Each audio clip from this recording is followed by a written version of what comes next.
What if I told you the way you're talking about food, the way you handle meals, could be the reason your child grows up with food guilt, body image issues, or even disordered eating? As parents, we mean well, but some of our everyday habits might be doing more harm than we realize. Hello, my name is Shane. I'm a personal trainer and nutrition coach. I help busy women simplify health and nutrition so they make better informed decisions. So today we're going to actually be talking about something that actually happened a couple of days ago. My client told me that his son mentioned to him he doesn't want something because of the fact that it has too much sugar in it. Mind you, he's 4 years old, and he was really upset with his spouse, and he told me about it because he believes he got it from her.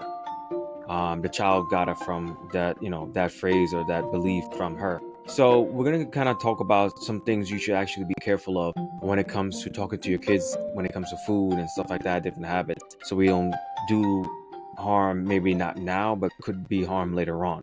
But before I actually get into it, let's first of all eliminate a group. So there might be certain kids that have certain issues where they do have to be cautious of certain things. Okay, it could be cholesterol issues, it could be gluten, it could be a lot of different things. So we're excluding those. Okay, we're talking about kids that have no issues when it comes to food, any allergies and so on and so forth, reactions to food or other health reasons. So number one, labeling foods as good or bad. Now the issue is you don't want to restrict kids too much when it comes to food. Let them experience certain things, give them variety. Yes, both good and bad, but if you think it's really bad, definitely fit to them sparingly or not at all.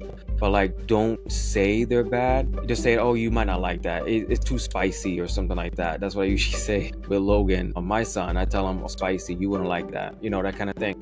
But I wouldn't label anything as good or bad just yet. Just let them, try it if you can. But just know, always remember there's healthier options when it comes to this kind of stuff. When it comes to anything really nowadays, anything out there that you eat, there's a lot of healthier stuff. Like for instance, like hot dogs.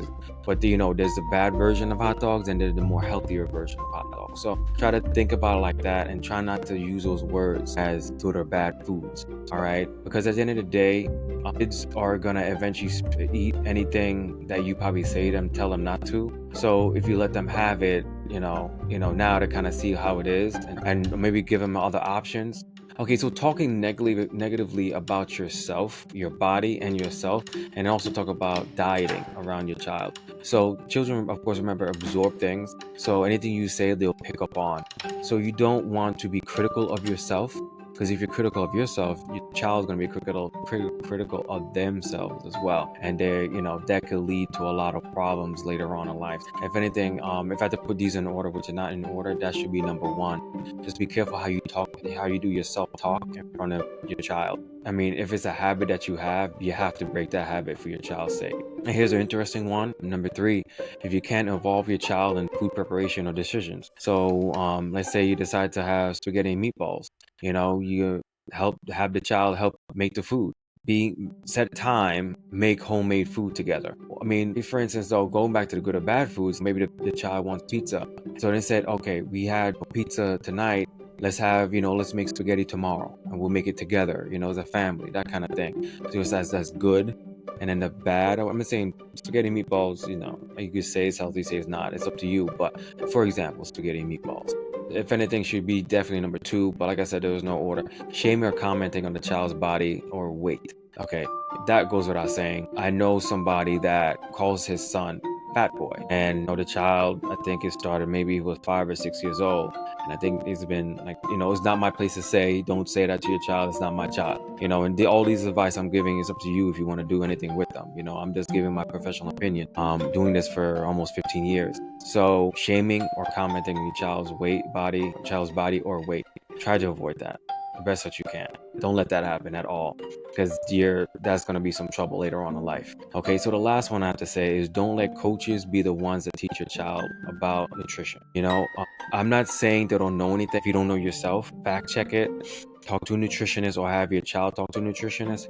My child is going to start in sports. What should I have him take, or what should I have him? And if they talk about, oh, you want to cut out this, you want to cut out that.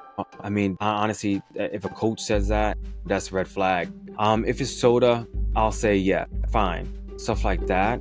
But the child needs to eat, because a child is growing extremely fast. and it needs calories to grow. If your child is not consuming enough calories, the child's gonna have, problems with growth. Plus, let's say in this case they're playing sports, their coach is telling them not to eat that much or do this or that, to cut down calories or cut down their eating.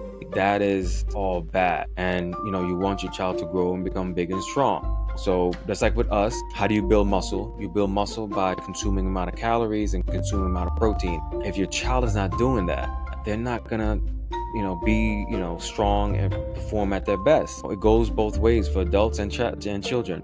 So taking too much stuff away could be damaging, not only emotionally, mentally, but also physically for children. So try your best to just let them, not in a sense let them eat, but just keep them active. Because I know some parents might be nervous about having their children be overweight, but the key is let them eat, not say whatever, whenever, have them be some type of structure, but like a scheduled eating if you want, that's fine. But you should definitely let them eat, but make them be active.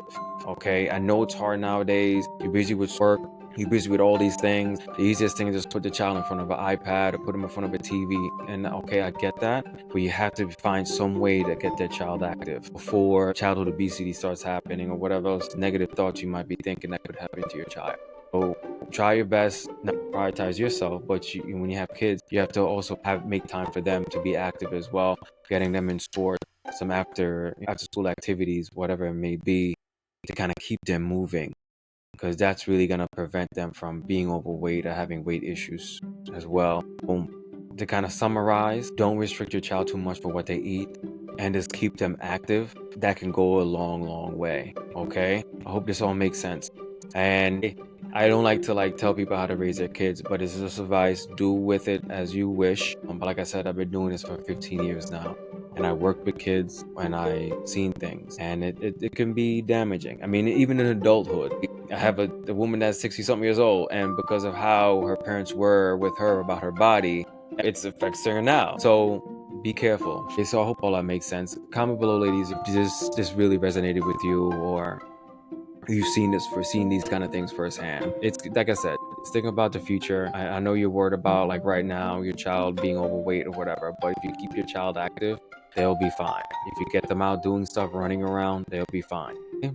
Anyway, thank you for joining me today. If you found this helpful, be sure to share with someone who might need to hear this message. Remember, prioritizing yourself is a choice you'll never regret. See you next time.